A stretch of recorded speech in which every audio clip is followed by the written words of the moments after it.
Hujambo na karibu mpenzi msikilizaji wa Radio Mambo 91.7.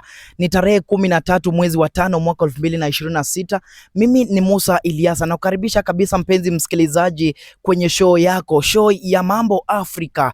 Siku ya leo tutaenda kuzungumzia ukatili wa jinsia ya kike. Wanawake wamekuwa wakinyanyaswa vile vile, mpenzi msikilizaji. Wanawake, hata ripoti za hivi majuzi kwenye gazeti moja hapa nchini imekuwa ikisema kwamba wanawake wanapitia wanawake hasa wanafunzi wa vyuo vikuu wamekuwa wakipitia mambo mbaya kabisa, wamekuwa wakinyanyaswa, unyama mwingi umekuwa ukiendelea. Leo hii niko na wataalamu kwenye studio yangu, nitakuwa nawakaribisha tu kuanzia mkono wangu wa kulia, utakuwa tunasema jina lako na umetoka sehemu gani. Karibu. Hujambo? Jambo. Jina langu ni Sheri Mauya. Natokea upande wa Webuye Mashariki. Na wewe unaitwa nani? Jina langu ni Ivona Aliaka, natoka Lugulu. Kwenye mkono wangu wa kulia niko na Walimbwende hapa, wataalamu. Jambo, jina langu ni Faith Ambembe, natokea katika sehemu ya Kakamega Kwisero. Na wewe? Naitwa Karen Amani, natokea Kitale. Nami ni Nekesa Lydia, natokea Webuye. Na hao ni wataalamu ambao wamefika hapa studioni moja kwa moja. Unahisi ni mambo gani ambayo inachangia sana kina dada hasa pale kwenye vyuo vikuu? Mambo gani ambayo inachangia wanajikuta katika masala ya ukatili? Ambembe. Mambo ambayo yanachangia kina dada kujikuta katika masuala ya ukatili.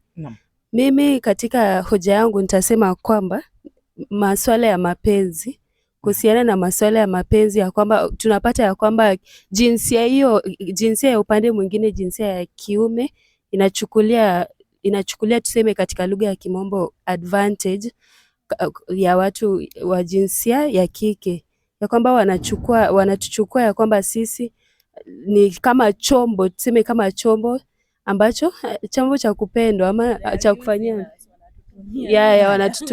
wanatutumia vibaya kwa upande mwingine. Na mbona nyinyi mnakubali kutumika vibaya jamani? Mwezi kata. Kwa upande wangu ningesema kwamba kitu ya kwanza, uwezi niambia kama mwanamke atajituma, na naweza sema kuna vitu mingi ambayo inafanya mwanamke anajipata kwa hiyo situation. Kitu ya kwanza ni huyu mwanamke, unajua sana young girls wenye hawana pesa. Uwezi sema ati sababu uko na pesa utakubali mtu akumistreat. Lakini ukiwa na pesa, the moment mtu anaanza kukuonesha madharau, utamwacha ama uta make any decision. Lakini unaona, kama tuwe mfano ya hawa forex traders. Forex traders, hata kwa hizo video zao ukiona, anaweza ongelesha yule mwanamke vibaya ama akue anamguza sehemu ambazo hazitakikani mbele ya kamera. Lakini sababu huyu msichana ana depend kwa huyu mwanaume sababu ya pesa, anajua kitoka hapo hizo starehe zenye anataka hatapata. Sasa inabidi anajifix tu hapo, hata akifanywa kitu chochote. Na ndio inafanya sana utapata uwezi pata ati wanawake ambao umri umezidi wameuawa ukilinganisha na wale wenye umri iko chini. Wale wenye umri mdogo ndio wanauawa. Unapata wengine naye mambo ya acid. Umesikia mambo ya acid, wasichana kumwagiwa acid kwenye nyuso zao, urembo wao unapotea jamani, inakuaje?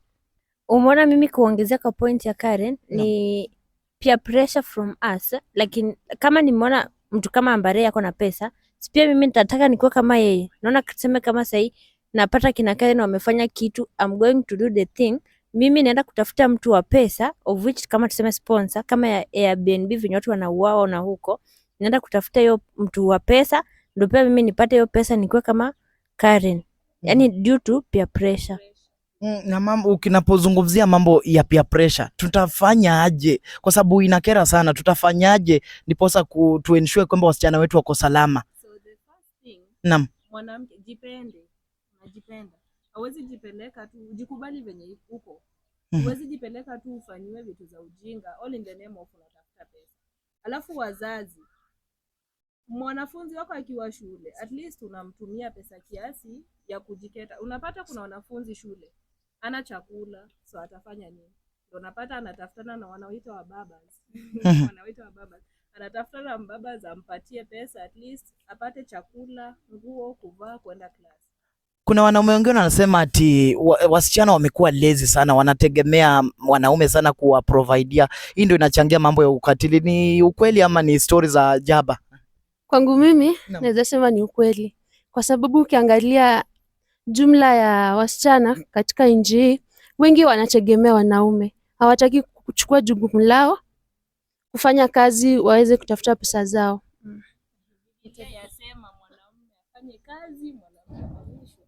Unaona kitu unaweza advice wa youth, si ndo? Ni to engage in small seme works. Kama mimi naweza shuka, hiyo inaweza nipatia pesa yenye naweza jisaidia than kwenda kutegemea mtu mwingine.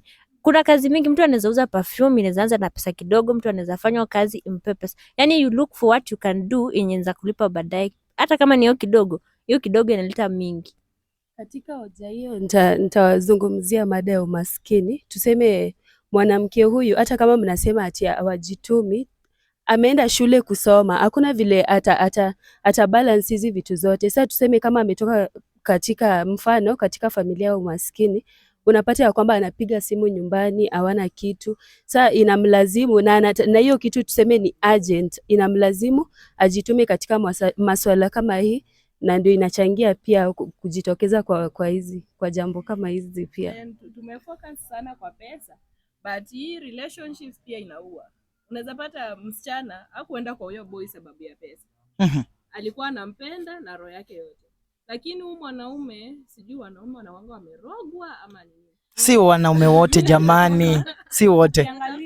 Ukiangalia hizi cases mingi zenye unapata msichana amedhihakiwa. Huwezi pata ati ni msichana walikuwa wako sawa wanapendana, ni lazima huyu msichana ako over dependent kwa huyu mwanaume, ama huyu msichana ako kwa wale wa baba. Huwezi pata kuna relationship za msichana, tuseme kwa mfano msichana anafanya kazi yake, mwanaume anafanya kazi yake. Watu kama hao ukipata wakati ambapo labda wanataka kutengana, wata agree na hakutakuwa na mzozano kama ya hao wenye msichana afanyi kazi na mwanaume anafanya kazi. Iya yenye msichana afanyi kazi, mwanaume anafanya kazi, msichana anaweza fanyiwa chochote. Anaweza kauawa, anaweza danganywa, sababu kuna vitu yenye hawezi akajiprovide, hawezi jipeleka kwa hoteli ambazo ni za kifahari, hawezi fanya vitu zake mwenyewe.